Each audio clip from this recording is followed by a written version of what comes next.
We're back with another episode of Ask the Edmonds Cop, and let's talk money.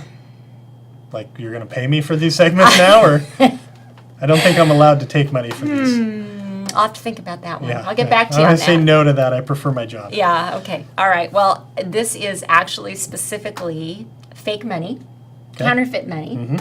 It's something that I see in the police reports quite a bit, and I think actually there's even been some business seminars in town trying to help business owners learn about what to do when they come across a counterfeit piece of money. So what happens? What should business owners look out for? What are some resources that we can help them with?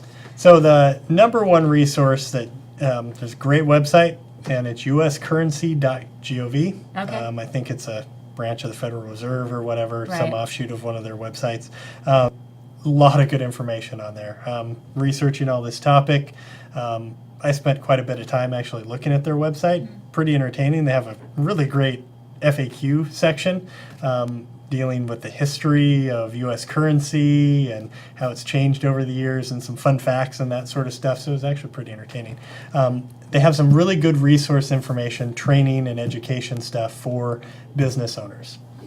So if you own a small business and you want to train your employees on what to look for, what to do if you come across counterfeit currency, they have a lot of stuff. They can send you a lot of it's online, videos, and they send you some resource information for training. They have a whole section on there. It's just good to know and kind of see what your money looks like these days, because all the bills are different. And they change. They keep changing them. That's to fight. Probably by design, right? Yep, you bet. To fight counterfeiting. We still have some of the least colorful bills in circulation throughout the world. That green color is it's very special colored ink that's been in use, for a long time. Yeah. Finally see some more color on some of the bills, but if you look at other countries, they're vibrant colors and all sorts of stuff. Canada's money is amazing. Correct. Yeah. But we have some of the same security features now. There's watermarks and security strips and color shifting ink and a lot of stuff, and it's different on every bill. This U.S. currency site shows you all the details, what to look for to spot counterfeit. So a $20 bill looks different than a $50 bill, Correct, for and they example. have different security features related to Okay. those. And the larger the denomination of the bill, the more security features there are. So obviously with $1 bills, they don't have a lot of features related to those, as opposed to 50s and 100s. 20s are very common for counterfeiting because they're larger bill, very common in circulation. Yeah. You don't see as many $100 bills. So a lot of businesses have probably been to a store and you give them a 20 or 50 or 100 and they pull out the pen and mark it. That's a currency pen. What they're doing is the pen itself contains an iodine mixture, and most people don't realize, but your money is actually not much paper as it is cotton. Okay. Your bills are actually like 75% cotton based, so they're more like clothing than they are paper. Okay.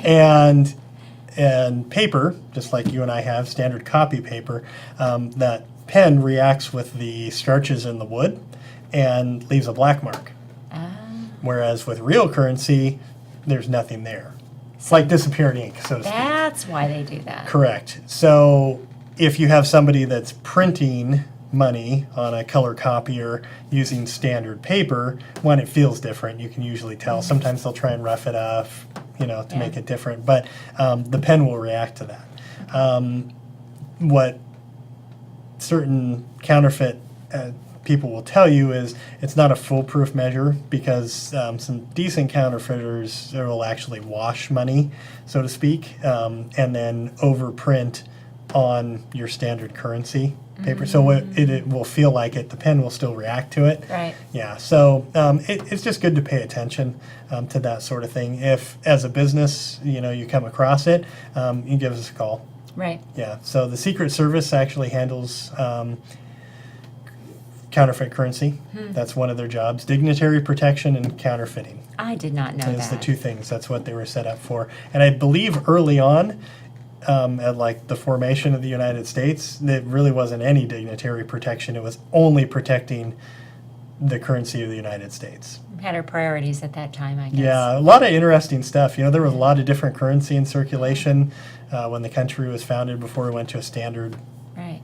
thing. So pretty interesting. So we, if we have, depending on the case, we take the bills. Secret Service may come get it.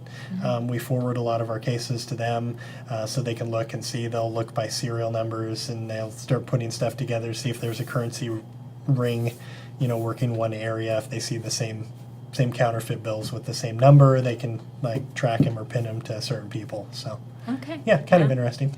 And the business is basically out of luck when they take that, right? There's no recourse. If you No. accept counterfeit money, you can't get that back in any way. Yeah, no, you can't just walk into the bank and say, hey, I got this counterfeit Right. bill. Will you exchange it for a legitimate one? The bank doesn't want it any Yeah. more than you do. Okay. So, Good to know. yeah. All right.